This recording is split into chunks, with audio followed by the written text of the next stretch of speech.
This is the Turf Zone Podcast, your central information and news hub, bringing together professionals from turf associations across multiple states to share things to help you in your business. Brought to you in partnership with our friends at the Virginia Turfgrass Council. This episode is sponsored in part by Sod, world-class service on demand. Visit us online at www.buysod.com. Now, let's get in the zone. Welcome to the Turf Zone. In this episode, we're speaking to Margaret Fisher, Chair of the Plant Nova Natives Outreach Committee. Good morning, Margaret. How are you doing? Good morning. I'm fine. How are you? Doing great. So I just want to lead in with kind of why you and I are talking for this specific occasion. Tom Tracy has shared some information that you and he have been passing back and forth, and it sounds like you two have really come up with some great things in common and ways you can work together to reach both of your goals. So I want to kind of start with what you do and what your goals are with the Plant Nova Natives Committee. All right. Well, Plant Nova Natives, the NOVA stands for Northern Virginia. This is a social marketing partnership made up of something like 150 local organizations in Northern Virginia that are all working together to get out the word about native plants and their value in saving our local ecosystem. We've been going for almost a decade now at that, trying to reach people in as many ways as we can. Social media to a certain extent, but also by reaching people where they are in person and by doing events and conferences, including conferences for landscape professionals. And so my role in that is to come up with and organize ways of doing outreach. Okay. So I think probably most people in Virginia have heard a little bit about the push to move toward more native plants. So can you tell me why that's been such a focus and why it's so important? Right. Well, what people need to know, which is almost all they need to know to get started on this, is that insects can only eat the plants with which they evolved for the most part, and birds can only feed their babies insects for the most part. So if you don't have native plants that feed the insects, you won't have the insects that feed the birds. And in general, the ecosystem falls apart. Those are just two examples of why native plants are key to the future of our local ecosystem. And unfortunately, when we build houses in Northern Virginia and elsewhere, of course, we tear out the native plants to put down houses and driveways and roads. And what we leave behind is in between is just construction dirt. And then we throw down some turf grass and put in some plants. But mostly what developers have been using are non-native plants, and that includes the turf grass. And so you could have a landscape that started out as woods that fed the whole ecosystem, the birds and everyone else, and end up with a landscape that feeds nobody. So what we're trying to do is encourage people to start substituting or adding native plants to their landscaping so that there's something for the birds to eat. And it turns out that in order to actually support the ecosystem, your property or your neighborhood needs to have at least 70% or so biomass consisting of native plants. A lot of that's going to be trees. And so native trees are particularly important to this process. So we're hoping to get this word out because our population of birds and other wildlife has been steadily declining over the last 50 years in Northern Virginia and also in, by the way, the world in general. And we want to help that on a local basis because sometimes people think of nature and wildlife as something way out there, maybe in the mountains or in the Chesapeake Bay or somewhere else. But this is part of the world too. These birds are as important as any other birds. We can actually do something about it on our own properties, and we are trying to urge people to do that. You can imagine that this work is unlikely to happen in a city to a great extent. I mean, it will to some extent, but only little pockets here and there. And it's unlikely to happen on a farm where they've clear cut everything and are spraying insecticides everywhere. And so, what that really leaves is the places in the sort of ex-urban and suburban environment where we do have control over our property. We have no reason why we need to spray insecticides or any particular reason why we have to have one plant over another. So it's going to make a difference if we all work together on this. If you're planting native plants in order to support the insects, like the caterpillars that are the main food for baby birds, it would be extremely rude to then go and spray them with insecticides because you don't like mosquitoes. Yeah. Right? You'd be killing off the things that you're trying to support. So, again, if you just start with that basic concept that you need native plants to feed the insects, then it follows that you should not be spraying insecticides on your property, no matter how much you hate mosquitoes or ticks. You can find other ways to control their population and to live with them and leave the animals alone. Other things follow, like not overdoing it with other chemicals that damage the soil, that support, again, other parts of our ecosystem. It also follows that you don't want to overdo it with the lawn, right? So, because turfgrass is from Europe, even if it's called Kentucky bluegrass, it's not from Kentucky, it's from Europe. It has essentially no value to wildlife. And so, if there's ways that you might want to think about chipping away at that, that would be a good idea. You want your lawn because you want a place to walk. Although, of course, if we're talking about California, that's totally different. You wouldn't want a lawn there, no matter where you want to walk. But in this water-rich environment of Northern Virginia, you still can get away without any problem with having lawns that you play on or walk on. But most of our lawns, we don't play on or walk on. We just look at them. And so, how about looking at some more shrubs and maybe some native grasses, other things that could look equally beautiful and attractive in the suburban environment without having to resort to non-native plants. And the other problem that we need to consider with lawns and where we put them is that they don't soak up stormwater very well. And of course, they soak up stormwater better than cement, but not nearly as well as other landscaping would.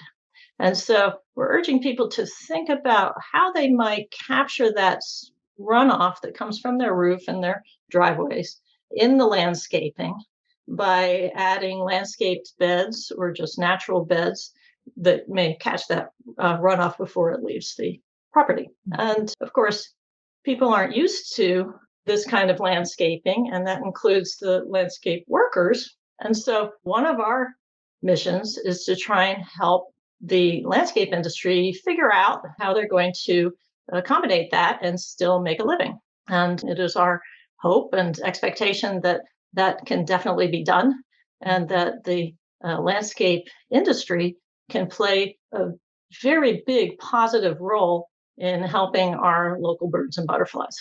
You know, when we're talking about this, obviously, for the Virginia Turfgrass Journal. So, you know, I think that we've seen habits for a long time for lawns that maybe are just established and haven't really been thought about from the perspective that you're presenting, that you can still have your turfgrass lawn, but also, is that bigger battle with landscape professionals or with homeowners, would you say? I'd say mostly with the homeowners.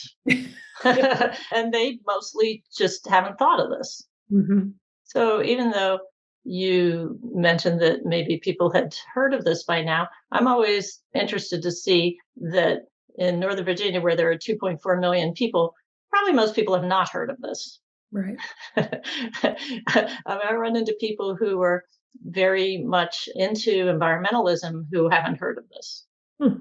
So, although the movement is growing in a big way and more people are recognizing this, and governments are really getting into this because of the reasons I mentioned, we still have a long way to go to reach all the homeowners and other property owners, homeowners associations, even faith communities that have large lawns that where they could use some trees. And so we still have our work to do in that regard. So what I think of when I visit, for instance, a local homeowners association that's a couple miles from here, is that when they did the construction originally of the townhomes and the homes in general, but especially the townhomes because they have these bigger parking areas, they presumably, to flatten the parking lot, they had a whole lot of dirt that they had to move, right? And so they piled it into hills. And then to meet the requirements, the necessary requirements to control erosion and sediment runoff, they scattered grass seeds on those hills. And then they sold the houses, right? And the homeowners came along and they saw these grass covered hills and they just figured, well, that's normal. But it just like never occurred to them to do anything else about it afterwards. And so from then on, the poor landscape workers have been mowing on these steep hillsides of grass that's not being used at all. So that doesn't seem very safe to me. Right.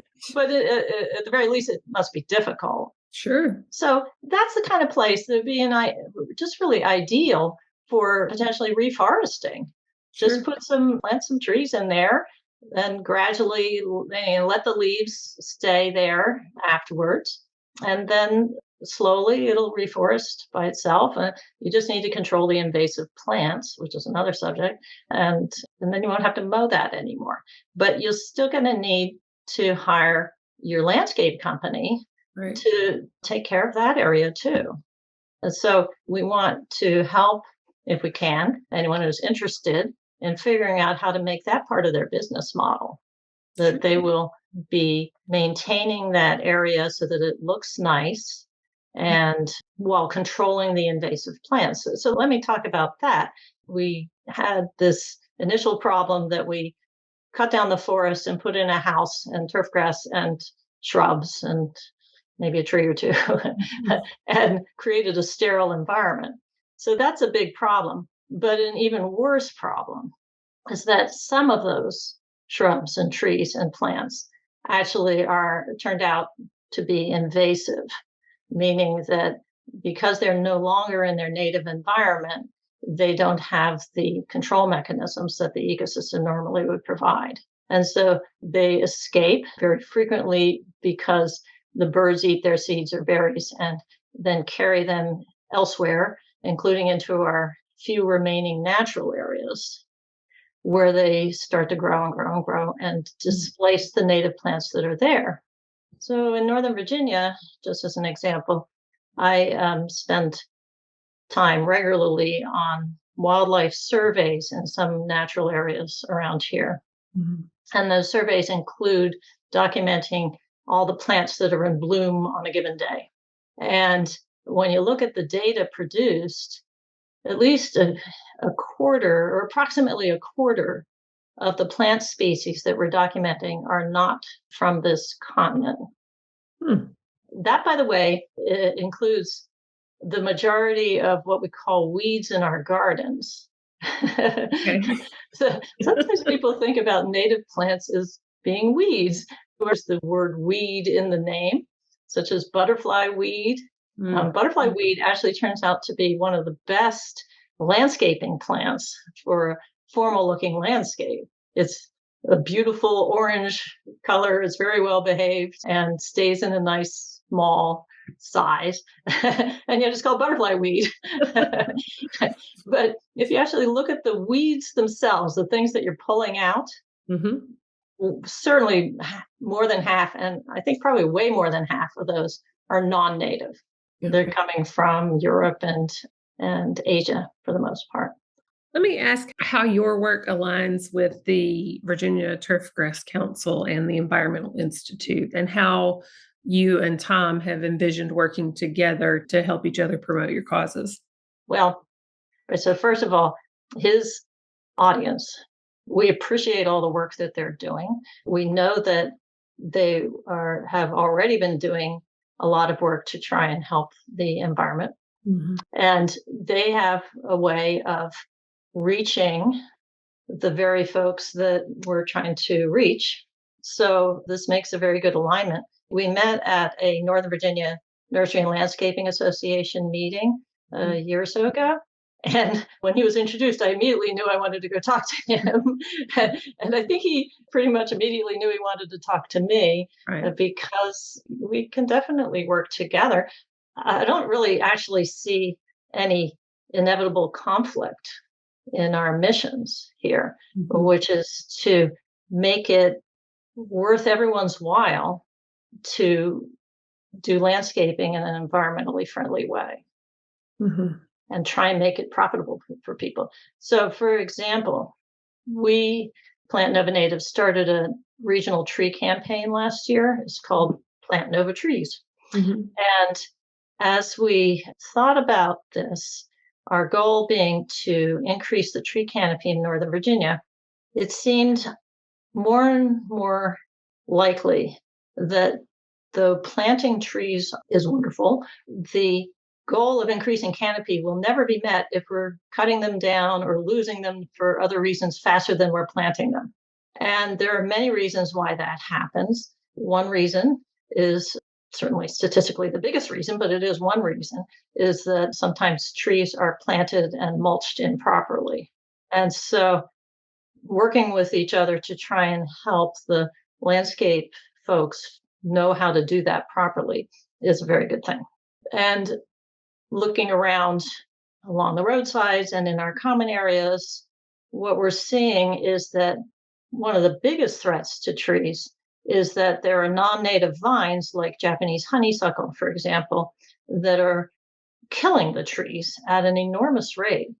We did some extrapolation of data from Tacoma Park, Maryland, that gave us a figure potentially of 3 million trees at risk from invasive vines in Northern Virginia, which is way more than the planting goal of 600,000 little tiny trees.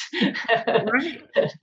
So now that number may or may not turn out to be exactly right, but we know from the work we've done so far in surveying the trees in Northern Virginia that we are talking at the very least hundreds and hundreds and hundreds of thousands of trees at risk from invasive vines. And the way you save those trees is to cut the vine at the base of the tree and paint the stump with herbicide. Well, you have to be a certified pesticide applicator to do Right. that if it's not on your own property. Mhm. So this is an enormous opportunity for the landscape industry. Wow, that's excellent. And sometimes these conversations can be very hard with folks who haven't really sat down to understand what you're talking about. And so I know that in the past, there's been a little tension between the turfgrass community and people who are doing what you're doing. And there doesn't have to be that tension. There doesn't have to be conflict if there's some understanding of how you can work together to further both of your goals. So I think that's amazing that you and Tom have connected on that level. And just being able to verbalize, and I think I saw this in an email maybe you sent to Tom, that you don't have to be anti-lawn, you don't have to be anti turfgrass entirely, and we just need to get rid of all lawns altogether, and everybody needs an entirely native and or functional garden as their actual lawn. So it's nice to see where the two can meet and each help advance each other's purpose. I think that's kind of been a missing part for a long time, and it's taking a lot of work to meet in the middle. Yeah, and I'm sure we'll have some misunderstandings along the way and people who are over enthusiastic who Sure. haven't thought this through. But hopefully we can be patient with each other and help each other figure these things out. It's going to take a while. And as I said, the landscape industry is critical to this. Without their help, we're not going to get anywhere because most in Northern Virginia, anyway, from what I can tell, certainly most of the planting decisions are made by professionals. For the most part, whatever landscaping plants came with a house is what ends up getting sold with a house Right. because most people don't seem to garden at all. Mm-mm. So all those properties out there are still going to need to be taken care of. Right. So a little bit of shift in the skill set of the workers could be quite useful. And what we have found is that those companies that provide competent care, maintenance of more landscapes that include native plants, whether they're more naturalized sort of landscapes or formal landscapes that include native plants, they're in huge demand, these companies. There's just not anywhere near enough of them. And so people are always complaining that they can't find anyone to do the work, which basically what we're talking about is figuring out how to properly weed and prune.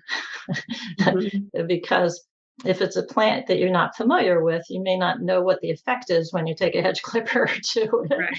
Right. And somebody may be, for instance, putting in annuals every year at their homeowners association entranceway and then switch it over to perennials because natives for the most part are perennial plants. And you can't then just rip it all out 3 times a year, spray herbicide to control the weeds and put in new ones. No, you have to actually weed. Yeah. Right. Yeah, you can minimize the weeding by carefully planning which plants you're going to use and how you lay them out. But you're still going to need to be able to distinguish what is, in fact, a weed from the native plant that just hasn't bloomed yet. Right. And so maybe take a new skill set, and which is something that companies will have to develop a little bit gradually, but they're still going to be in demand. People still want to pay them. So don't want to do it themselves. Yeah, for sure. I mean, I being in the green industry publishing area, I read and it's so funny. I have this conversation all the time, like, oh, well, you must really know how to maintain your lawn. Like, I read more turfgrass research than anybody I know, but yet my lawn it was a little disappointing, including in any landscape plants as well. So I know that the homeowners may be less interested or more resistant to taking the time to learn those things. So I love that there's a push to work with landscape professionals. And like you said, with finding enough people to do, I mean, the labor shortage is real. So it's certainly a challenge, but if you can get those who are in the business and working educated and ready to do that type of work, hopefully that's the beginning of the process. Yes, we can start with small steps. For instance, for homeowners, the small steps we recommend are just adding a few native plants. Yeah. Right? That's really easy. And if someone isn't sure how to do this or what would do the most good, what I suggest to people is they take their big empty lawn and plop a tree in the middle of it. Right? Because that tree, when it grows up, is going to provide more value to both the ecosystem and to the temperature of your property and the aesthetics of your property than anything else. But it has to be properly planted and not run over by the lawnmower. So this is a very simple problem, but we hear it all the time. That it is the healthiest way of transplanting a tree is to transplant it when it's really young. Mm-hmm. So it may be only 2 feet tall and look like a stick. Yes. And so it's easy to nick it with your lawnmower or your string trimmer. Right. And so it's just a matter of getting people to really care about not doing that. Right. What should be so simple. I remember there's my little tree there, the little stick. Yeah. Maybe don't mow it. Right. I actually had this experience myself at Herndon Friends Meeting, which is the church I attend. We proudly had a tree planting day last fall and transplanted from my yard, actually, a teeny little oak seedling, white oak, and put it in there and had a little ceremony, and the next spring it was taken out by the landscape crew. So, It can even happen to you, I bet. right. So this was really entirely my fault and not their fault, Oh, because there are other little tree seedlings that were coming up in the garden beds that definitely didn't belong there and needed to be weeded out. yeah. This was just one that we wanted to keep, and I didn't put any kind of marker around it to protect it. Oh, So, lessons learned the hard way. right. I have So a it's long not list of those in this my is own. definitely not on the landscaping crew at Yeah. all. But anyway, you see the problem. It's one that Sure. we can solve together.